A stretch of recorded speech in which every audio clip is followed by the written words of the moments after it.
संगीत चल रहा है, सुगंध बह रही है, मौसम के अनुसार सर्दी गर्मी मिल रही है, आराम से सोफे पर बैठे हैं, वाहवाही हो रही है, जय जयकार हो रहे हैं, ध्यान कर रहे हैं। काय का ध्यान कर रहे हैं? ये कोई ध्यान है क्या? अरे ये तो थके थकाए मन को थोड़ा रिलैक्स देना है, सुविधाओं से रिलैक्स। तो जो थके थकाए मन को रिलैक्स दिया जाता है उसे हम ध्यान नहीं कह सकते हैं।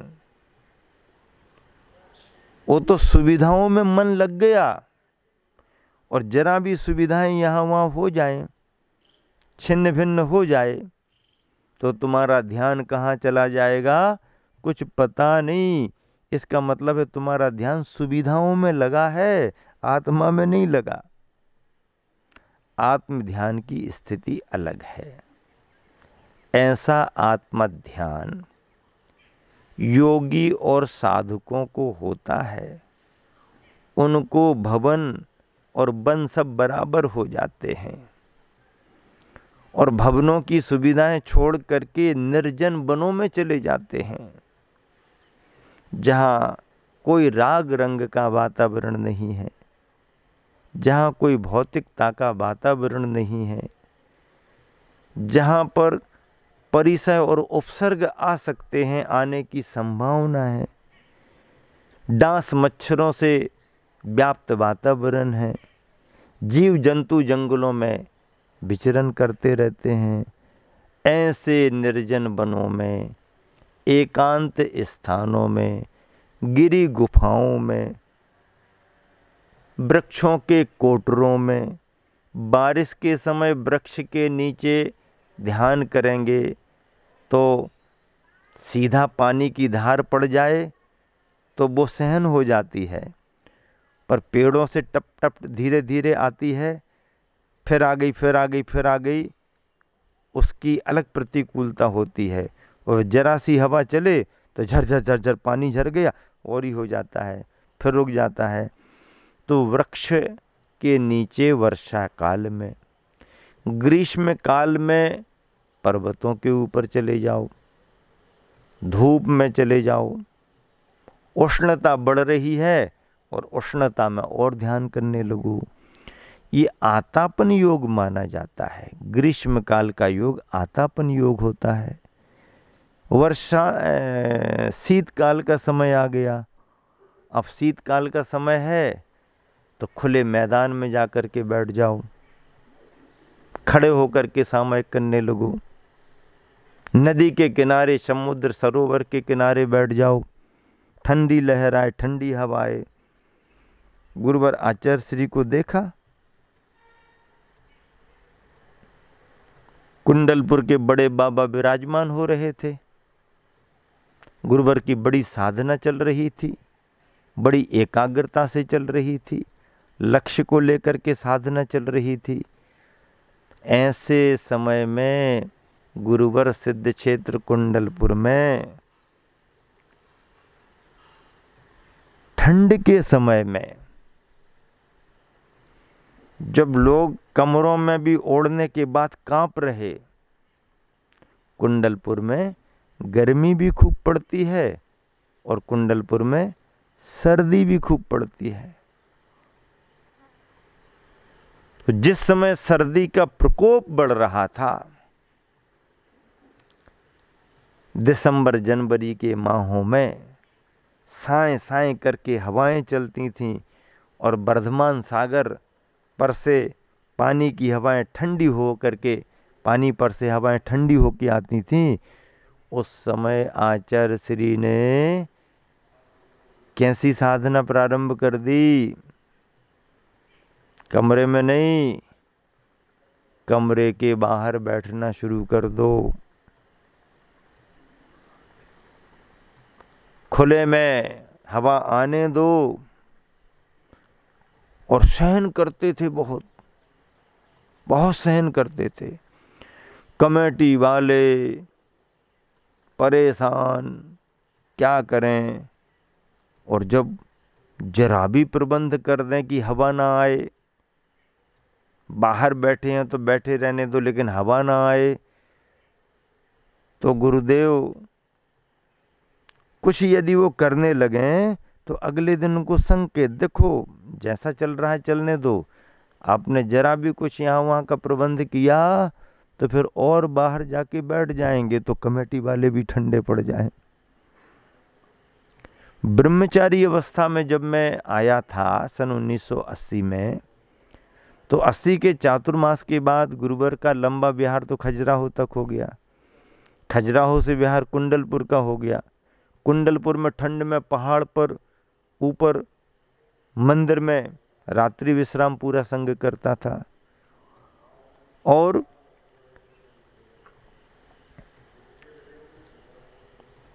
इक्यासी का चातुर्मास हो गया, गर्मी निकल गई, चातुर्मास हो गया 81 का नैनागिर का। नैनागिर के 81 के चातुर्मास के बाद जो बीनावार रह गए 2 माह 3 माह के लिए ठंड में, तो आचार्य जी ने पूरा सीतावकाश ठंड का खुली दहलान में निकाला। दहलान कह रहा हूं, कमरा नहीं कह रहा हूं, दहलान। दहलान में कोई भी हवा को रोकने का प्रबंध नहीं, बाहर से कोई कपड़े की कनात भी डालना चाहे तो नहीं, सारी रात खुली दहलान में आचार्य श्री सामयिक और विश्राम करते थे। खुद हमने देखा, जितने भी चतुर्मास आचार्य श्री के हुए, संपूर्ण चतुर्मासों में ऐसी जगह में ही स्वाध्याय, दिन में बैठना और रात्रि का विश्राम भी, कि जिस जगह में किसी भी तरफ से कोई खिड़की, कोई दरवाजा, कोई गेट ही नहीं, दीवाल मंदिरों की, बाहर से वही आर्च जिसमें से वेदी की वंदना, और यदि दीवाल की तरफ इस तरफ निकल जाओ तो 1 फुट 2 फुट का अंतर नहीं, और इतना जंगल, जंगल की घास, घास में क्या क्या घूम सकता है। रात अंधेरी, लाइट रहती नहीं थी, और ऐसे सुनसान अंधेरी रात में जहाँ लाइट भी नहीं, कमेटी वाले शाम शाम को दर्शन वंदना करके, और जो एक बार गए तो ऊपर कोई आना नहीं, बस आएंगे भी तो 2-4 मिलकर के आए, टॉर्च लेकर के आए। देखो तो आचार्य श्री सामयिक में है, 11-11 बजे रात को आचार्य श्री उठते थे सामयिक से। हम ब्रह्मचारी लोग भावना भाते थे गुरुवर जल्दी उठ जाए तो थोड़ी भैयावृत्ति करें, लेकिन निश्चिंत सन्नाटे में गुरुवर 4-4 घंटे खड़े होकर के 4-4 घंटे सामयिक करते थे। देखा 1982 की बात है, 1981 की बात है, नैनागिर की बात है। ऐसे दुर्लभ जो क्षण हैं वो साधना के कहलाते हैं। इसे साधना कहा जाता है। कहाँ एसी में, एयर कंडीशनों में बैठ करके अध्यात्म की बातें, साधना की बातें करें। सब चर्चा है। साधना तो सहज होती है, स्वाश्रित होती है, और साधना में शरीर तपता ही है, शरीर को कष्ट का अनुभव होता ही है। उसी कष्ट के अनुभव में अपनी आत्मा को निर्विकल्प रखना, इसी को ध्यान कहा गया है। तो ऐसे ध्यान में गुरुवर आचार्य श्री कह रहे हैं कि ध्यान में न एयर कंडीशन की ज़रूरत है और न किसी तरह की कंडीशन की ज़रूरत है, कोई शर्तों की ज़रूरत नहीं। और क्या कह रहे, एयर कंडीशन में ध्यान करने वालों की दुख के समय कंडीशन यानी हालत बिगड़ जाती है। एयर कंडीशन में ध्यान करने वालों की दुख के समय, तकलीफ कष्टों के समय कंडीशन यानी हालत बिगड़ जाती है। सुख के साथ जिसने विद्या का अर्जन किया है, दुख कष्ट आते ही उसकी विद्या गायब हो जाती है। और जिसने कष्टों के साथ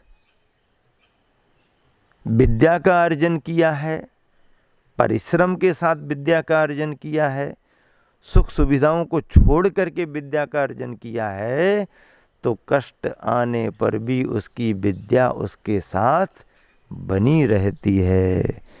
और जो विद्यार्थी होता है उसे सुख नहीं होता, और जो सुखार्थी होता है उसे विद्या आती ही नहीं। दोनों का तालमेल बनता ही नहीं। इस तरह ये तो एक विद्या की बात है। विद्या को अर्जित करने के बाद जब व्यक्ति साधना के मार्ग में आगे बढ़ता है, साधक की अवस्था में पहुंचता है, तो उसकी साधना पद्धति में सुख सुविधाओं को कोई स्थान नहीं।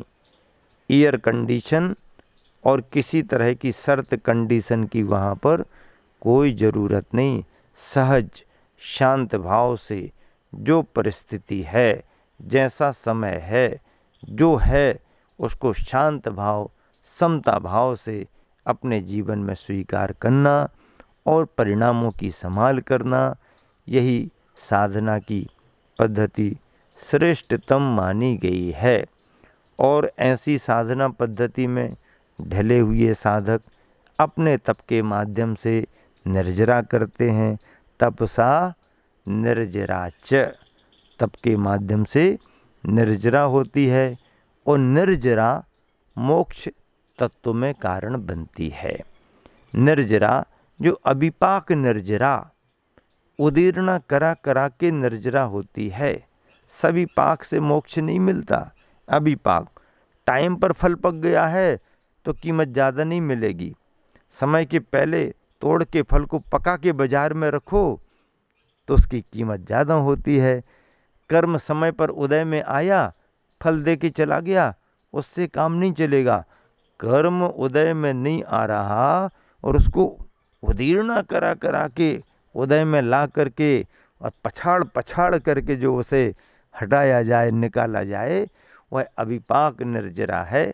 और ऐसी अभिपाक निर्जरा से ही मोक्ष की, मुक्ति की प्राप्ति होती है महावीर भगवान की। जिस ध्यान की बात चल रही है वह ध्यान सम्यक ध्यान है। वैसे तो ध्यान की परिभाषा में मन की एकाग्रता कही जाती है, पर मन की एकाग्रता सांसारिक विषयों की भी हो सकती है। मन की एकाग्रता विषय सुखों के लिए भी हो सकती है। असंयम जन एकाग्रता ध्यान नहीं है।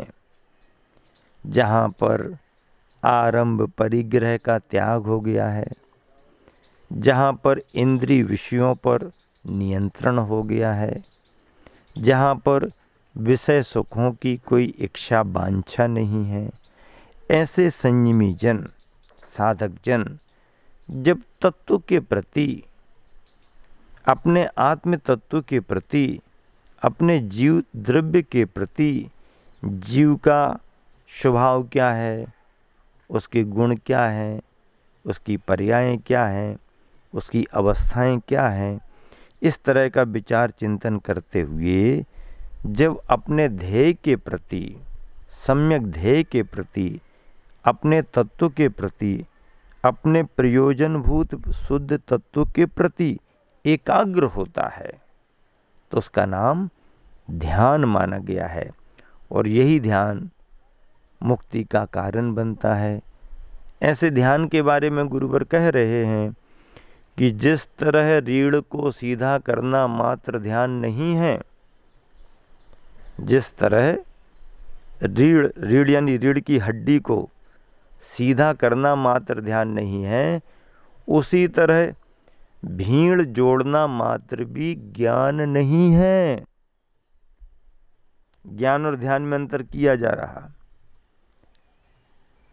किसी विद्वान ने कभी गुरुवर को कहा होगा कि गुरुवर, आचार्य श्री, आप ध्यान किसे कहते हो? ध्यान क्या है? शायद उसने ये कह दिया होगा कि सामयिक में बैठ गए, रीढ़ की हड्डी सीधी कर ली, तो इसका नाम ध्यान है क्या? ऐसे तो रीढ़ की हड्डी सीधी कोई भी करके बैठ जाएगा, प्राणायाम योग करने वाले भी सब बैठे रहते हैं, तो सभी का ध्यान हो जाएगा क्या? तो उसने क्या कह दिया, अरे सामयिक का क्या, स्वाध्याय करो स्वाध्याय करो स्वाध्याय करो स्वाध्याय करो, स्वाध्याय करने में कुछ सार मिलेगा क्या? ये आंख बंद करके बैठ गए, सामयिक करने लगे, सामयिक करने लगे। तो वो कहने लगा, क्या आचार्य, रीढ़ की हड्डी सीधी करने से ध्यान हो जाता क्या? तो आचार्य कहते हैं कि अकेली रीढ़ की हड्डी सीधी करने से तो ध्यान नहीं होता, तो भीड़ को भी जुटा लेने मात्र से सम्यक ज्ञान नहीं होता। कि तुमने क्लासें लगा ली, तुमने शिविर लगा लिया, तुमने भीड़ इकट्ठी कर ली, तो इसको हम सम्यक ज्ञान कर देंगे क्या? अकेली भीड़ को इकट्ठे करने मात्र से भी ज्ञान नहीं होता, तो रीढ़ को सीधा करने मात्र से भी ध्यान नहीं होता। लेकिन ध्यान को पाने की पद्धति है ये, और ज्ञान की आराधना करने के उपाय भी हैं ये। ज्ञान के विस्तार करने के लिए लोगों का जोड़ना जरूरी है, सम्यक ज्ञान का विस्तार होगा। तो ध्यान करने के लिए भी आसन, योग सभी जरूरी होते हैं। तो इस तरह से कहने की बात में गुरुवर ने क्या कह दिया, कितना बड़ा सिद्धांत दे दिया। वो अपना तर्क रख करके ध्यान सामयिक को वो कमजोर करना चाह रहा था, सामयिक की पद्धति को कमजोर बताना चाह रहा था। तो उसने क्या कह दिया कि रीढ़ सीधी करने मात्र से ध्यान हो जाता क्या? तो आचार्य ने भी उसी की भाषा में उत्तर दे दिया।